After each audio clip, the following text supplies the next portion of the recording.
Welcome to the C language training videos. ఈ వీడియోలో if statement గురించి చూద్దాం. జనరల్గా మనకి two types of control statements ఉంటాయి. బ్రాంచింగ్ స్టేట్మెంట్స్ అని, లూపింగ్ స్టేట్మెంట్స్ అని అంటాము. బ్రాంచింగ్ స్టేట్మెంట్స్నే డిసిషన్ మేకింగ్ స్టేట్మెంట్స్ అంటాము. ఈ decision making statements use to specify the order in which the statements are executed. Decision making is deciding what actions to take. So మనకి branching statements లో if అని, switch అని statements ఉంటాయి. So first if statement గురించి చూద్దాం. మనకి general గా condition, మనకి ఆ కండిషన్ ట్రూ అయితే ఈ స్టేట్మెంట్స్ ఎగ్జిక్యూట్ కావాలి, కండిషన్ ఫాల్స్ అయితే వేరే స్టేట్మెంట్స్ ఎగ్జిక్యూట్ కావాలి. ఇలా కండిషన్స్ రాయడానికి అంటే ఫ్లో ఆఫ్ ఎగ్జిక్యూషన్ ని మనం కంట్రోల్లో ఉంచడానికి ఈ బ్రాంచింగ్ స్టేట్మెంట్స్ ని యూజ్ చేసుకుంటాము. సో ఇఫ్ స్టేట్మెంట్ యొక్క సింటాక్స్ చూడండి. ఇఫ్ ఈ బ్రాకెట్స్ లో మనం ఎక్స్ప్రెషన్ అంటే కండిషన్ చెక్ చేస్తాము. ఆ కండిషన్ కానీ ట్రూ అయితే ఈ బ్రేసెస్ లో రాసే స్టేట్మెంట్స్ అన్ని ఎగ్జిక్యూట్ అవుతాయి. If this condition is true, ఈ కండిషన్ ట్రూ అయితే ఈ స్టేట్మెంట్స్ ఎగ్జిక్యూట్ అవుతాయి. సో దీనికి సింటాక్స్ ఈ విధంగా ఉంటుంది. ఇఫ్ ఎక్స్ప్రెషన్ తర్వాత కర్లీ బ్రాకెట్స్ లో మన కావాల్సిన స్టేట్మెంట్స్. సో నాకు టూ వేరియబుల్స్ ఉన్నాయి. టూ వేరియబుల్స్ లో వాల్యూస్ ని సేవ్ చేసి ఉంచాను, ఏ కమా బి. సో నాకు ఏ అనేది బి కన్నా పెద్దగా ఉంటే నాకు ఏ ఈజ్ బిగ్గర్ అని ప్రింట్ కావాలి. సో నార్మల్ గా అయితే మనకి ఇఫ్ స్టేట్మెంట్ లేకపోతే మనం ఈ ప్రోగ్రామ్ ఎలా డెవలప్ చేస్తాము, చేయలేము. అందుకని మనకి ఇఫ్ స్టేట్మెంట్ ఉంది. If A is greater than B. So syntax ఇది, ఏ గ్రేటర్ దాన్ బి అయితే ఈ కండిషన్ ట్రూ అయితే ఏం స్టేట్మెంట్స్ ఎగ్జిక్యూట్ కావాలంటున్నాను, ప్రింట్ఎఫ్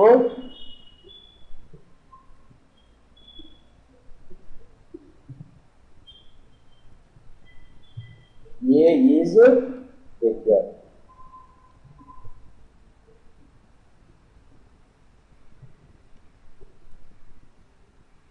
సో చూడండి, ఏ ఈజ్ బిగ్గర్ అని ప్రింట్ అయింది కదా. సో ఏ వాల్యూని కనెక్ట్ చేశాను. ఇప్పుడు మనకి ఏమీ ప్రింట్ కావు. ఓకే, అవుట్పుట్ లో ఏమీ ప్రింట్ కాలేదు. నాకు బిగ్గెస్ట్ ఆఫ్ 2 నెంబర్స్ ప్రోగ్రామ్ రావాలి. ఇప్పుడు మరి ఏం చేయొచ్చు, ఇంకో ఇఫ్ స్టేట్మెంట్ తీసుకుంటున్నాను. If B is greater than A, printf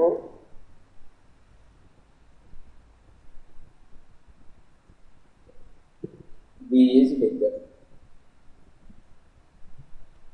so రాస్తాను. ఇప్పుడు మనకి ఫస్ట్ స్టేట్మెంట్ ఎగ్జిక్యూట్ అవుతుందా, అవట్లేదు. If A is greater than B. So condition false కాబట్టి 0 రిటర్న్ చేస్తుంది కాబట్టి ఈ స్టేట్మెంట్స్ ఎగ్జిక్యూట్ కావు. మళ్ళీ సెకండ్ స్టేట్మెంట్కి వస్తుంది. If B is greater than a, ట్రూనా ఫాల్సా, ట్రూ కాబట్టి కండిషన్ 1 కాబట్టి ఇందులో ఉండే స్టేట్మెంట్స్ అన్ని ఎగ్జిక్యూట్ అవుతూ ఉంటాయి. సో ఇలాగైనా చేయొచ్చు, లేకపోతే ఇంకో వేరియబుల్ తీసుకుని సి అనే వేరియబుల్ని తీసుకున్నాను నేను. C okay. సో నాకు బిగ్గెస్ట్ ఆఫ్ 2 నెంబర్స్ లో ఈ నెంబర్స్ డిస్ప్లే కావాలి.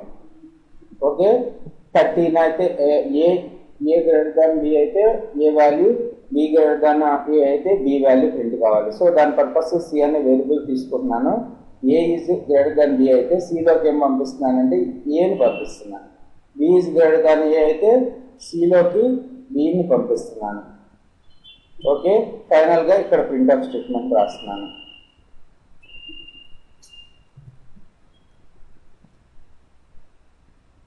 %d, c.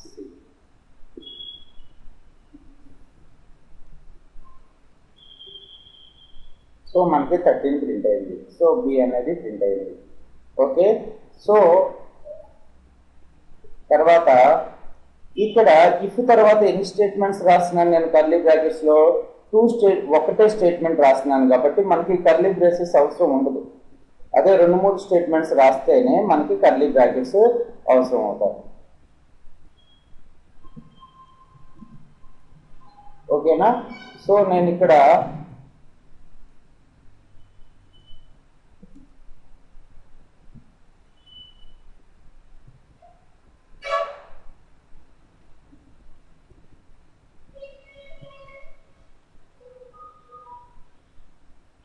మరో ప్రింట్ఎఫ్ స్టేట్మెంట్ రాస్తున్నాను. అంటే ఈఫ్కి సంబంధించి 2 ప్రింట్ఎఫ్ స్టేట్మెంట్స్ ఉన్నాయి అనుకున్నాను. సో ఈఫ్కి సంబంధించి 2 స్టేట్మెంట్స్ ఉన్నాయి. సో అందుకని ఇక్కడ నేను కర్లీ బ్రాకెట్స్లో మెయింటైన్ చేయాలి, లేకపోతే మనకి రాంగ్ డిస్ప్లే అవుతూ ఉంటుంది. ఓకే, సో ఏ వాల్యూని పెంచుతున్నాను 17కి.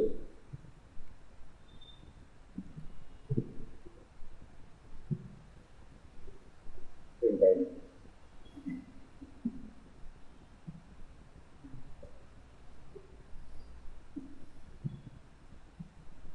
అలాగే మనకి ఇఫ్ ఎల్స్ స్టేట్మెంట్ కూడా ఉంది. ఇఫ్ ఎల్స్ స్టేట్మెంట్ సింటాక్స్ చూడండి. ఇఫ్ ఎక్స్ప్రెషన్ ఈ ఎక్స్ప్రెషన్ అయితే ఈ స్టేట్మెంట్స్, ఎల్స్ ఫాల్స్ అయితే ఈ స్టేట్మెంట్స్ ఎగ్జిక్యూట్ కావాలి. సో దీనికి సింటాక్స్ ఏంటో చూద్దాం. దీనికి ప్రోగ్రామ్ రాద్దాం. ఒకటి if A is greater than B, printf.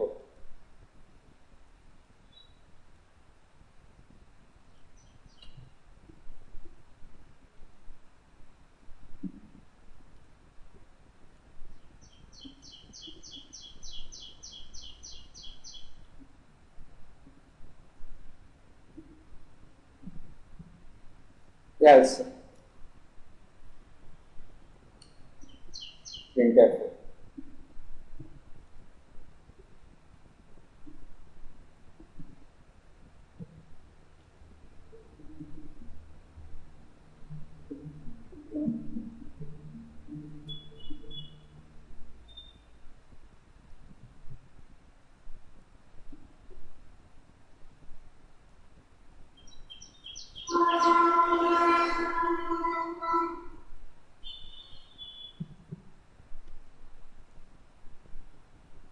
So no, ఈ విధంగా మనం ఇఫ్ ఎల్స్ స్టేట్మెంట్స్ని యూజ్ చేస్తాము.